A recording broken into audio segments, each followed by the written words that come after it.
নিরামিষের দিনে এই রকমভাবে বানিয়ে নিন নিরামিষ একটা রেসিপি, খেতে দারুণ লাগে। দুপুরবেলায় গরম গরম ভাতের সঙ্গেও ভালো লাগবে, আবার রাত্রিবেলায় রুটি পরোটা লুচির সঙ্গেও খেতে ভালো লাগবে।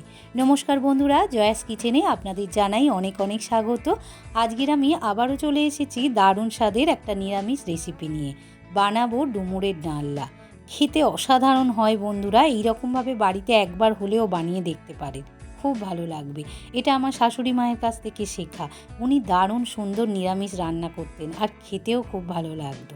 ভিডিওটা সম্পূর্ণ দেখার অনুরোধ রইল, আশা করি আপনাদের ভালো লাগবে।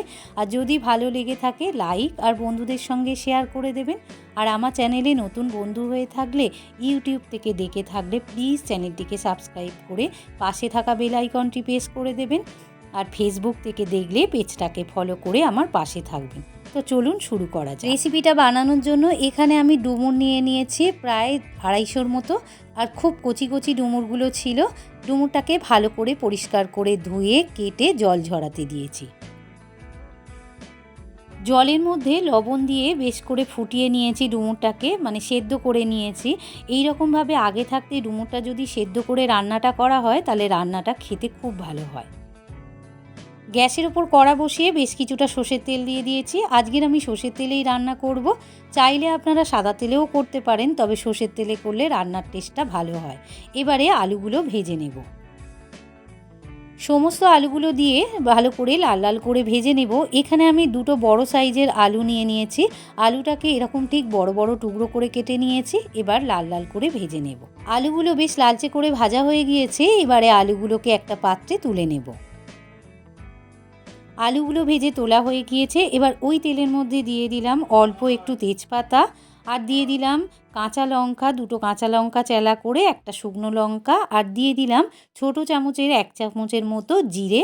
এবার সমস্ত ফোড়ন ভালো করে তেলের মধ্যে একটু লালচে করে ভাজাভাজি করে নেব। ফোড়নটা বেশ ভাজা ভাজা হয়ে গিয়েছে। এবারে দিয়ে দিলাম খুব সামান্য একটু টমেটো কুচি। এবার একটু হালকা করে তেলেতে নাড়াচাড়া করে নেব।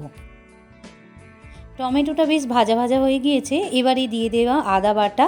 এখানে আমি আদাটা গ্রেট করে নিয়েছি, আপনারা চাইলে পেস্ট করেও দিতে পারেন। আমি আজকে গ্রেট করা আদা দিয়ে দিলাম। আদাটা দিয়ে একটু ভাজাভাজি করে নেব যাতে কাঁচা গন্ধটা ছেড়ে যায়। আদাটা দিয়ে বেশ ভাজা ভাজা করে নিয়েছি। এবারে আদার কাঁচা গন্ধটাও ছেড়ে গিয়েছে। এবারে দিয়ে দিলাম গুঁড়ো হলুদ। এখানে ছোটো চামচের 1 চামচের মতো গুঁড়ো হলুদ দিয়ে দিলাম।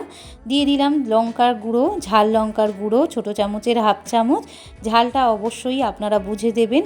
আর দিয়ে দিলাম স্বাদ মতো লবণ। এবার সমস্ত মশলা ভালো করে মিশিয়ে নেব। নিয়ে বেশ কিছুক্ষণ ধরে কষিয়ে নেব, যতক্ষণ পর্যন্ত মশলা থেকে তেল ছেড়ে না দিচ্ছে। মশলাটা ভালো করে কষানো হয়ে গিয়েছে। এবারে দিয়ে দিলাম ছোটো চামচের 1 চামচের মতো চিনি। তো বন্ধুরা, যেহেতু নিরামিষ তরকারি একটু চিনিটা দিলে খেতে ভালোই লাগবে। চিনিটা দিয়ে বেশ কিছুক্ষণ ধরে কষিয়ে নিয়েছি। আর কালারটাও খুব সুন্দর হয়ে এসেছে, আর মশলাটাও ভালো করে কষানো হয়ে গিয়েছে। তো বন্ধুরা, এই রকমভাবে মশলাটা যদি ভালো করে কষিয়ে নেওয়া যায় তাহলে তরকারির স্বাদটাও বেড়ে যায়। মশলাটা ভালো করে কষানো হয়ে গিয়েছে। এবারে সেদ্ধ করে রাখা ডুমুরগুলো দিয়ে দিলাম। ডুমুরগুলো দিয়ে মশলার সঙ্গে ভালো করে মিশিয়ে নিয়ে প্রায় 1 থেকে 1.5 মিনিট আমি একটু কষিয়ে নেব। মশলার সঙ্গে ডুমুরটা ভালো করে কষিয়ে নিয়েছি। এবারে দিয়ে দিলাম ভেজে রাখা আলুগুলো দিয়ে ভালো করে নাড়াচাড়া করে আরও 1 মিনিট কষিয়ে নেব। ভেজে রাখা আলুটা ডুমুরের সঙ্গে দিয়ে ভালো করে কষিয়ে নিয়েছি 1 মিনিট ধরে। এবারে দিয়ে দেব পরিমাণ মতো জল। এখানে আমি উষ্ণ গরম জল একটু আগে থাকতেই করে রেখে দিয়েছিলাম, সেই জলটা দিলাম। আপনারা নর্মালও দিতে পারেন, তবে গরম জলটা দিলে রান্নার টেস্টটা খুব ভালো হয়।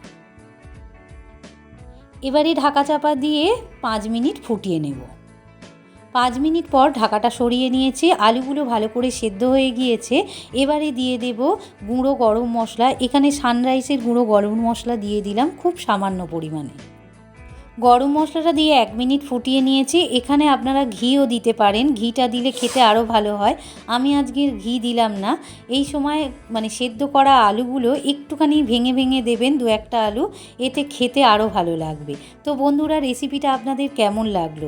যদি ভালো লেগে থাকে লাইক আর বন্ধুদের সঙ্গে শেয়ার করে দেবেন, আর কমেন্টে জানাতে ভুলবেন না যেন আপনাদের কেমন লাগলো। আপনারা ভালো থাকুন, সুস্থ থাকুন, আবার দেখা হবে অন্য কোনো রেসিপি নিয়ে। আজ এই পর্যন্ত, ধন্যবাদ।